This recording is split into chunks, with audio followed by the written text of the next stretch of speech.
Hello future nurses, welcome back to my channel Nurse Access. So today our topic is chronic bronchitis. Chronic bronchitis एक COPD का type है। इसके अंदर क्या होता है, क्रोनिक ब्रोंकाइटिस में इन्फ्लामेशन और स्वेलिंग हो जाती है ब्रोंकाई में, दैट्स कॉल्ड क्रोनिक ब्रोंकाइटिस। ये लॉन्ग टर्म डिजीज़ कंडीशन है लंग्स की, इसलिए इसको बोला गया क्रोनिक। क्रोनिक मतलब long term. It's a bronchial in bronchial tubule. Bronchial tubule में इन्फ्लामेशन हो जाती है जो सिक्रीट या फिर प्रोड्यूस करती है excessive amount of mucus. Trachea के जो छोटी सी ये ट्यूब्यूल इसको बोलते हैं ब्रोंकाई। ब्रोंकाई के अंदर क्या होता है, इन्फ्लामेशन और म्यूकस सिक्रेशन हो जाता है, जिसकी वजह से एयरवे नैरो हो जाती है।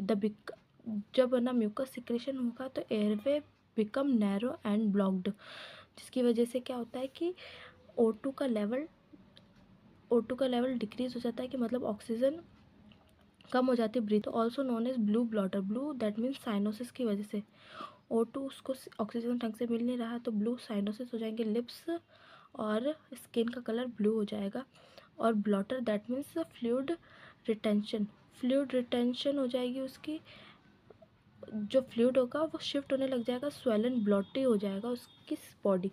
ठीक है, तो फिर कॉज होते हैं, इसका सेम कॉज होगा सीओपीडी के जैसे कि अगर किसी को स्मोक कोई करता है तो मेन कॉज तो उसका स्मोक, फिर एयर पॉल्यूशन, फिर जेनेटिक में भी यही आएगा, alpha first anti trypsin deficiency, alcohol और एडवांस।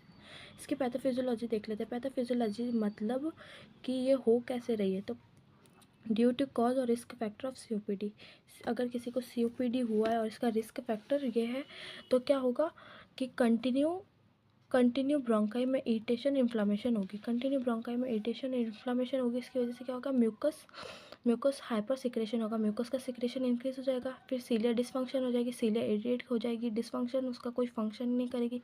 फिर है ना एडिमा हो जाएगा, मतलब कि स्वेलिंग। फिर स्मूथ मसल कॉन्ट्रैक्ट हो जाएगी। और फिर यहाँ देखते हैं increase inflammatory mediator.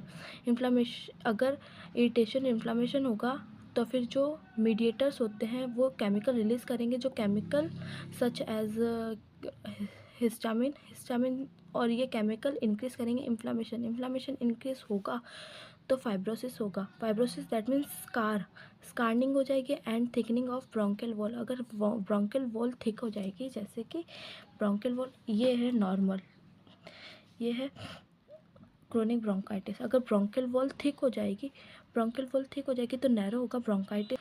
Airway obstruction हो जाएगा, airway obstruction that means ultimate chronic bronchitis. तो इसके साइन एंड सिम्टम्स सेम हो गए सीओपीडी जैसे।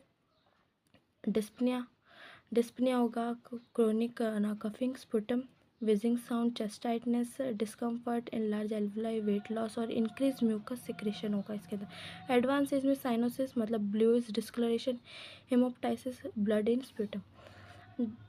डायग्नोस्टिक इवैल्यूएशन देख लेते हैं। Physical examination, chest X ray, CT scan, LFT और सेम एज सीओपीडी, पर इसमें ना मेन होगा स्प्यूटम कल्चर होगा। अगर किसी को एंटीबायोटिक देना है तो उसके अकॉर्डिंग स्प्यूटम कल्चर होगा, और फिर एंटीबायोटिक किसी की रेजिस्ट हो रही है तो वो नहीं होगा। स्पायरोमीटर भी मैंने पिछले क्लास में बताया था कि 3 बॉल वाला होता है, जिससे एयर प्रेशर चेक करते हैं। इसका मैनेजमेंट में देंगे antibiotic therapy, एमॉक्सिलिन, short term steroid देंगे। स्टेरॉइड इसमें कम से कम देंगे, ठीक है। और फर्स्ट लाइन हमेशा होगी ब्रोंकोडायलेटर, एल्ब्यूट्रॉल। फिर म्यूकोलाइटिक ड्रग्स जिसमें आएगी एसिटासिस्टाइन और नार्कोटिक रिप्लेसमेंट जो स्मोक करता है।